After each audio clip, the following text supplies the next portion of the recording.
Imagine silence falling over heaven itself, not the silence of peace, the silence of held breath. Somewhere beyond time, a throne blazes like burning glass. Around it, living creatures cry out without rest. Elders in white robes cast down golden crowns, and in the right hand of the one seated on the throne rests a scroll, sealed not once, but 7 times. A mighty angel calls out across the universe, "Who is worthy to break these seals and open the scroll?" No one answers, not in heaven, not on earth, not under the earth, and for a moment the vision itself seems to weep, because it appears that what is written inside this scroll will never be revealed. Then something moves, not a lion, though a lion was promised. Instead, a lamb steps forward, a lamb that looks as though it had been slain, yet somehow lives.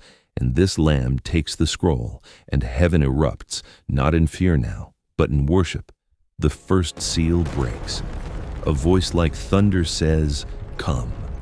And out rides a horse the color of bleached bone, its rider holding a bow, wearing a crown, riding out to conquer. This is where it begins. Not with fire and brimstone, not with monsters clawing up from the abyss, but with a rider on a white horse, and 3 more will follow him. A rider of war, a rider of famine, and a rider whose name is death itself, with the grave following close behind. For nearly 2,000 years, these 4 figures have haunted the human imagination. Kings have feared them, artists have painted them, poets have borrowed their image to describe war, plague, and collapse. And to this day, scholars and believers still debate exactly what this ancient vision means, whether it describes a single future moment, a pattern that echoes across every generation, or something deeper still. Few passages in Scripture have provoked as much fascination or as much disagreement as these 4 riders. But who are they really? What did the man who first saw this vision actually witness? And why does a passage written to persecuted believers on a lonely island nearly 2 millennia ago still have the power to make modern audiences uneasy? To understand the horsemen, we have to go back before the seals, back before the throne room, back to an old man in exile staring out at the sea. His name was John.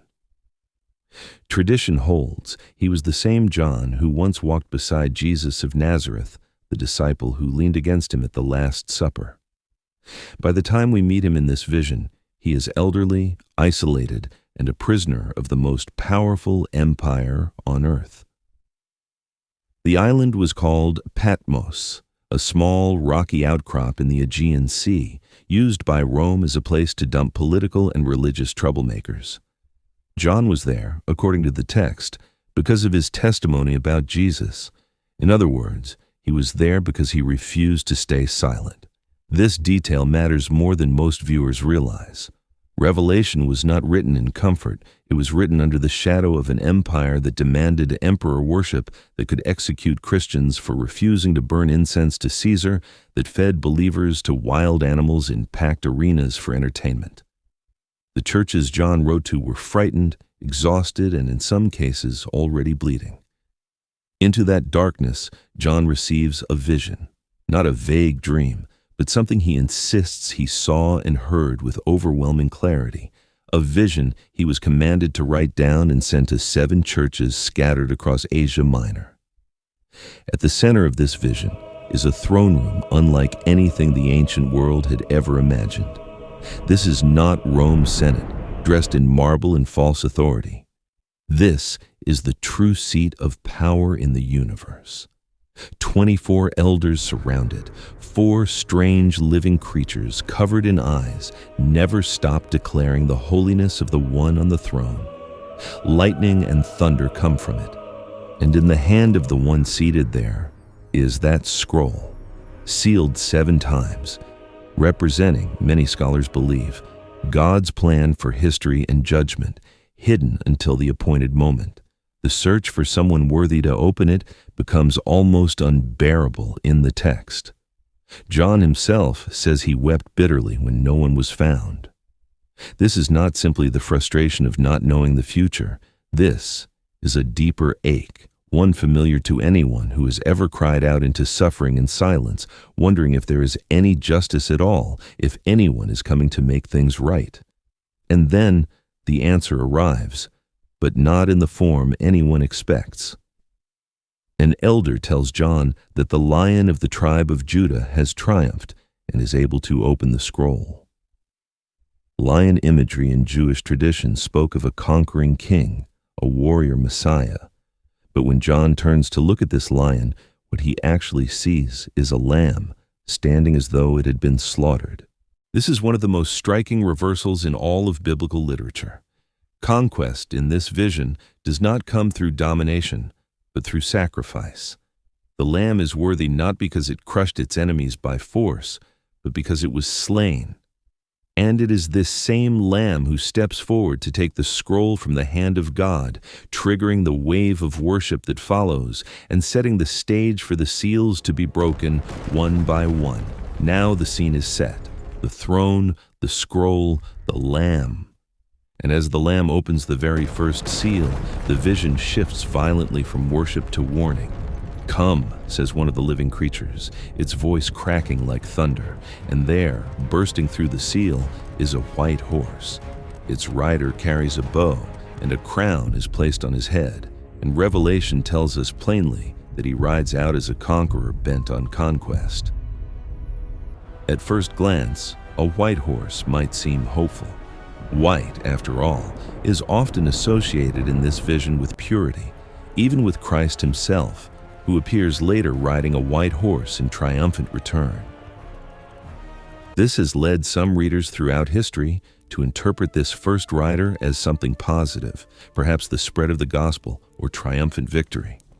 But many scholars read this scene very differently, and the details matter. Unlike later depictions of Christ, who is shown wearing many crowns and carrying a sword from his mouth, this rider carries a bow, a weapon associated in the ancient world with foreign, often Eastern, invading armies, and particularly with the feared Parthian cavalry that haunted Rome's eastern frontier. He is given a crown rather than possessing ultimate authority in himself, and crucially, he appears first in a sequence that immediately descends into war, famine, and death, suggesting this is not a picture of hope, but the opening act of catastrophe. Because of this, many interpreters see this first horseman as representing conquest itself, empire expanding through force, or the appearance of false peace and deception, a counterfeit power that promises order but delivers domination. Across church history, some have gone further still, identifying this rider with a coming Antichrist figure, a deceptive power that imitates Christ's own authority. It is important to say clearly that this identification is one interpretation among believers, not something the text states outright. Revelation itself simply tells us a crowned rider goes out to conquer, and lets the ambiguity of that image do its unsettling work. Whatever this rider represents, one thing is certain, and heaven does not let the moment linger. Because before the world can even process this rider crossing the horizon, a second seal breaks. "Come," says the voice again. And this time, a horse the color of blood bursts forward. Its rider is given a great sword, and he is given power to take peace from the earth, so that people will slaughter one another. If the first rider was unsettling in his ambiguity, the second rider leaves no room for confusion. This is war, stripped of all glory, all noble causes, all heroic music. This is brother turning on brother, neighbor against neighbor, the fragile peace that holds any society together simply torn away. Picture for a moment what that single sentence truly costs a family. A husband who does not return from the field. A mother who watches her sons marched away and never sees them again. A city that wakes one morning to find its gates broken and its streets no longer safe. This is what the red horse brings, not an abstract concept called war, but the specific personal grief of the household it destroys. For the churches originally receiving this vision, war was not a distant theoretical threat. Rebellions, invasions, and brutal Roman military campaigns were living memory. This writer would not have felt like fiction to them. It would have felt like their own recent history given a face and a horse. And still, the seals do not stop breaking. "Come," calls a third living creature. A black horse appears, and its rider holds a pair of scales in his hand. Then comes a voice from among the throne room itself, and it announces prices: a quart of wheat for a day's wages, 3 quarts of barley for the same, and a strange command follows: do not damage the oil and the wine. At first this might sound almost mundane compared to the horror of the sword, but ancient audiences would have understood immediately what they were hearing. A denarius, a full day's wage for a laborer, buying only enough wheat to feed one person for a single day, meant catastrophic inflation, meant families forced to choose between bread for their children and bread for themselves. This is famine, not depicted through swords or armies, but through empty market stalls, desperate crowds, and the quiet, grinding terror of not knowing where tomorrow's meal will come from. Yet that final instruction, do not harm the oil and the wine, adds a chilling layer of realism. In the ancient world, oil and wine were often crops of the wealthy, grown on larger estates that could better withstand hardship, while wheat and barley were the staple foods of the poor.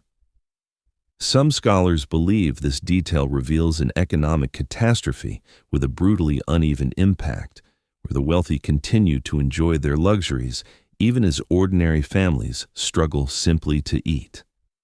It is a haunting detail because it suggests this vision was not only about famine in the abstract, but about the way disaster so often falls hardest on those who can least afford it.